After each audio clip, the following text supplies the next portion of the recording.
Listen carefully, Scott. This is strictly a sneaking mission. Your presence in the Soviet Union is already in violation of international law. So we'll be referring to you by your codename from now on.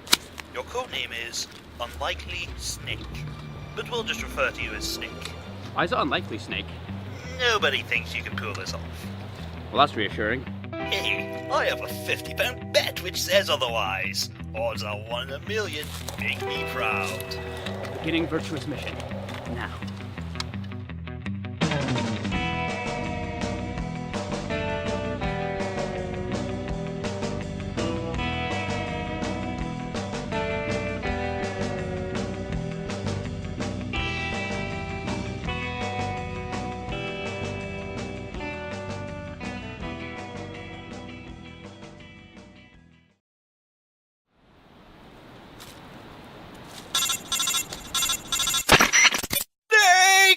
Major, what? Tell me a story. Major, you realize I'm deep in enemy territory, right? And the slightest mistake could get me f***ing killed. I'm waiting. Ever heard of a game called Metal Gear Solid 3? Oh, sounds like a good one. Well, it's one hell of a ride. Metal Gear Solid 3 is the tale of the legendary soldier Big Boss and his exploits during 1964 and the Cold War. His mission? To infiltrate Soviet territory and rescue a Russian rocket scientist turned weapons scientist, known as Nikolai Stepanovich Sokolov. For this, the Fox unit of the CIA assigned their best agent, later known as Naked Snake, to the virtuous mission, which is to infiltrate the Soviet-Russian area of Selinoyarsk, where Sokolov is being held. The game begins with Snake entering Soviet territory through means of a halo jump, which stands for High Altitude Low Opening, essentially meaning he has to jump from a high altitude and then open his parachute later on at a low altitude. Snake touches down in a demonstration of cinematic splendor, which causes you to forget that this game is for the PS2, as, for the time, the visuals of this caliber was rather avant-garde. After touching down, we were introduced to Snake's mentor, known as the Boss, who is on hand to give you help and advice regarding camouflage and close quarters combat, also known as CQC. Boss?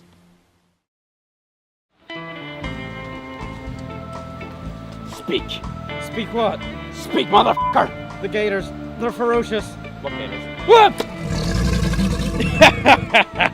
Stupid pussy.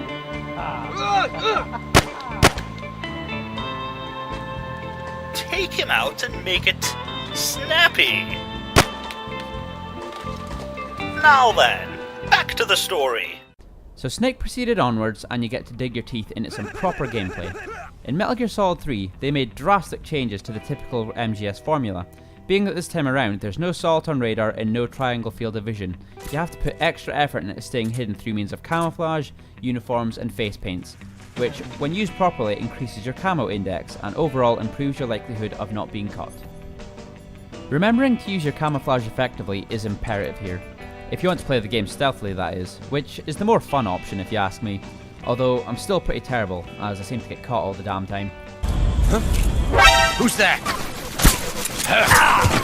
As well as the camouflage system, a new feature is the Cure function, which can be found in the survival viewer when you pause the game. Cure is used to heal any major injuries such as removing bullets, healing burns, or even removing leeches, which may have attached to Snake at any time. As well as injuries, Cure can also be used to remedy illnesses, which you could get from eating wrong food, or poisoning, which can occur due to a snake, spider, or scorpion biting or stinging you. This was another feature which, for the time, was incredibly innovative, and as such can be found in somewhat similar fashions in other games, a rough example being Far Cry 2.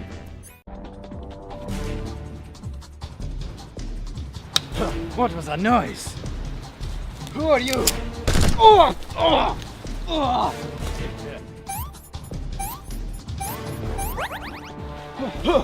Oh! God! I hate you! I know. The final big game changer added this time around was food. Snake needs food in order to keep his stamina up, so while trekking through the jungle you have to catch and source your own food. Keeping Snake's stamina in check is essential, due to Snake's performance dropping if his stamina gets too low. It can have side effects such as shaky hands when aiming, as well as affecting how long Snake can hang from ledges or stay underwater. It can even have effects such as making Snake's stomach rumble, which can potentially alert guards to Snake's presence. I simply marvel at the consequential features the camo, cure and food systems led to. It makes for some truly impressive gameplay variations from previous entries in the series, as well as simply being impressive from a technological and creative standpoint. Anyway, enough marveling at this game's impressive pause screen. Where was I? So Snake makes it to Razvet, which is essentially a rundown building, inside of which Sokolov is being guarded by a group called the KGB, which is short for... this. Don't even ask me to try and pronounce that. But regardless of the translation, it was the National Security Agency for the Soviet Union from 1954 to 1991. The reason they were guarding Sokolov was due to them having received intelligence that a rogue faction of GRU was actually targeting him. Snake must sneak into the heart of Razvet and get Sokolov out of there, bring him to a rendezvous point where they can evacuate the Soviet territory together, and then get Sokolov back to America and to his family. Things kick off though when Snake begins to leave with Sokolov. Firstly, the KGB soldiers surround him. Freeze!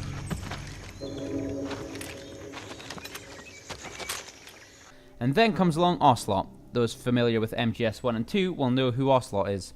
He's only one of the main antagonists in both of those games. And here he is in his prime talking to Big Boss. Funny how things come full circle.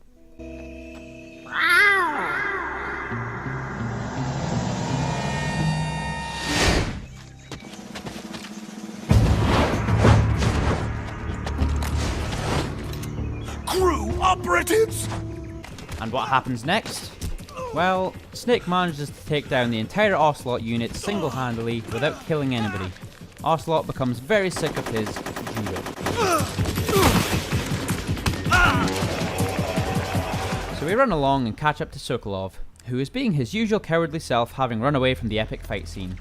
And we see them begin towards home. Not before having watched the Shagohod being tested though, of course.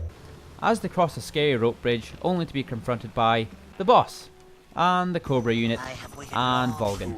Basically, a party on the bridge. And like most parties, Snake ends it with multiple injuries and waking up in a place he doesn't recognise. I've been there. This is where the Virtuous mission comes to an end. Snake ends up in an area somewhere downstream from the bridge, where he gets a perfect view of the ensuing chaos as Volgan decides to fire off an American-made Davy Crockett nuke towards Razvet, in an attempt to frame the United States for the attack, causing friction between the Soviet Union and the US. This spawns Operation Snake Eater, which is the main meat of the game, and also where the game's namesake derives. Operation Snake Eater entails disposing of the Cobra unit, stopping production of the Shagohod, and ultimately eliminating the boss.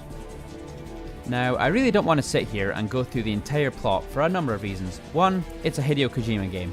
That alone makes it difficult to cover everything accurately. 2, you should really just go and play it for yourself. You'll thank me later for not spoiling much past the Virtuous mission, providing of course that you haven't played it already. I just wanted to talk about a game I love, and why I think other people would enjoy it. It's like a good movie. The best way to enjoy it is to view it firsthand, rather than have somebody sit and talk about it and tell you what happened.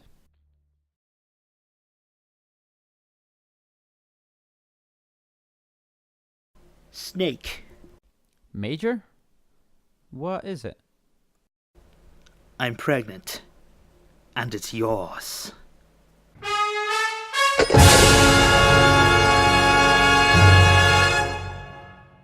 What?